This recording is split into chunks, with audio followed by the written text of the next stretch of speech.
Hello అండి, ఇవాళ video వచ్చేసి థంబ్నెయిల్ చూసే ఉంటారు కదండి. చక్కెర పార అండి. వీటిని మేమైతే లిమ్కీలు అని పిలుస్తాము. వీటిని ఈవినింగ్ స్నాక్ ఐటెం లాగా పిల్లలకి చేసి పెడితే చాలా ఇష్టంగా తింటారనమాట. చూసారు కదా, చాలా క్రిస్పీగా ఇంకా టేస్టీగా కూడా వచ్చాయి. వీటి కోసం ముందుగా ఒక 2 కప్పుల వరకు గోధుమ పిండి అయితే తీసుకున్నారండి. ఇలా గోధుమ పిండి ఒక్కటే కాకుండా కొంచెం మైదా కూడా యాడ్ చేస్తే మనకి టేస్ట్ అనేది బాగుంటుందని చెప్పేసి 1 కప్పు మైదా కూడా యాడ్ చేస్తున్నారు. మొత్తం 3 కప్పులు అయితే అయిందండి. 2 కప్పుల గోధుమ పిండి, 1 కప్పు మైదా పిండి. తర్వాత అదే కప్పుతో షుగర్ కూడా తీసుకుని పౌడర్ చేసుకుని పక్కన పెట్టుకోవాలి. చూస్తున్నారు కదా, ఇలా మిక్సీ జార్లో వేసుకుని పౌడర్ చేసుకోవాలి. తర్వాత పిండిలోనికి సరిపడగా సాల్ట్ అయితే వేసుకోవాలండి. తర్వాత ఈ షుగర్ పౌడర్ కూడా యాడ్ చేసేయాలి. ఇలా యాడ్ చేసుకుంటే మనకి కొంచెం స్వీట్నెస్ అనేది బాగుంటుందని చెప్పేసి పిల్లలు కూడా తినడానికి ఇష్టపడతారని చెప్పేసి వేస్తున్నారనమాట. చూసారు కదండి, ఇలా వేసిన తర్వాత ఇప్పుడు ఇందులోనికి ఒక 1/2 స్పూన్ వరకు బేకింగ్ సోడా వేస్తున్నారు. కొంచెం మనకి క్రిస్పీగా ఉబ్బుతూ వస్తాయని చెప్పేసి వేస్తున్నారు. ఒక 1/2 స్పూనే వేస్తున్నారు. మీరు వద్దు అనుకుంటే స్కిప్ చేసుకోవచ్చు, లేదు అనుకుంటే వేసుకోవచ్చు. ఒక 2 టీ స్పూన్స్ వరకు నెయ్యి కూడా వేస్తున్నారు. ఇప్పుడు ఇవన్నీ బాగా కలిసేలాగా పిండిలో మొత్తం అన్నీ కలుపుకోవాలి. ఇలా బాగా కలిపిన తర్వాత కొంచెం కొంచెంగా వాటర్ అయితే యాడ్ చేసుకోవాలండి. ఒకేసారి యాడ్ చేసేయద్దు. ఇవన్నీ బాగా ఒకసారి కలిపేసుకుని అప్పుడు ఈ విధంగా కొంచెం కొంచెంగా కలుపుకుంటూ యాడ్ చేసుకోవాలి.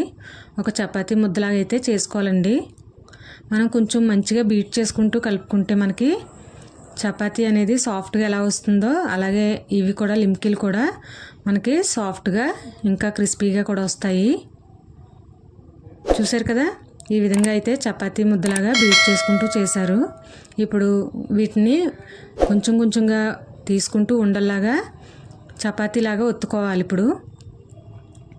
ఇప్పుడు ఒత్తుకున్న తర్వాత మనం ఏ షేప్లో కావాలంటే ఆ షేప్లో కట్ చేసుకోవచ్చండి. మీ దగ్గర రోలర్స్ లాంటి కట్టర్స్ లాంటివి ఉంటే వాటితో కట్ చేసుకోవచ్చు, లేదు అంటే ఇలా నైఫ్ తోటన్నా కట్ చేసుకోవచ్చు. నేనైతే స్క్వేర్ షేప్లో ఇలా కట్ చేసుకుంటున్నాను. వీటిని కొంచెం ఇంకా దలసరిగా కూడా చేసుకోవచ్చండి.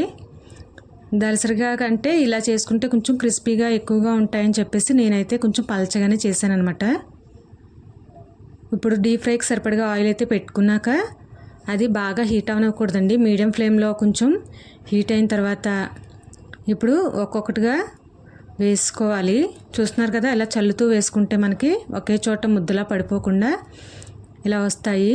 పైకి చూడండి ఎలా తేలుతున్నాయో, చాలా చక్కగా తేలుతున్నాయి కదండి. మీడియం ఫ్లేమ్లో మాత్రమే పెట్టుకుని వేసుకోవాలండి, లేకపోతే వెంటనే ఆయిల్ బాగా హీట్ అయిపోయింది అనుకోండి మనకి కలర్ అనేవి ఈజీగా వచ్చేస్తాయి, పైకి లోపల సాఫ్ట్గా ఉండిపోతాయి అన్నమాట.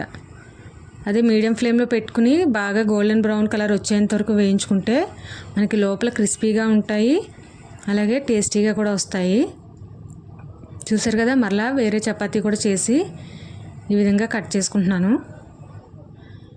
ఇవి కొంచెం టైం పట్టినా కూడా మనకి తినడానికైతే స్నాక్ ఐటెంలో చాలా బాగుంటుందండి. కొంచెం కట్ చేసుకోవడానికి, ఫ్రై చేసుకోవడానికి టైం అయితే పడుతుంది.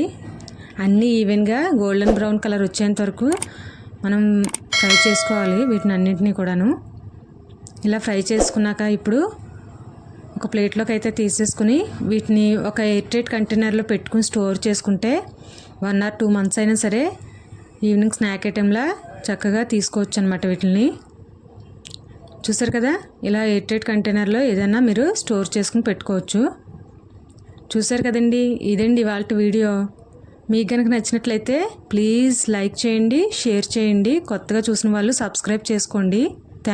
Thanks for watching this video.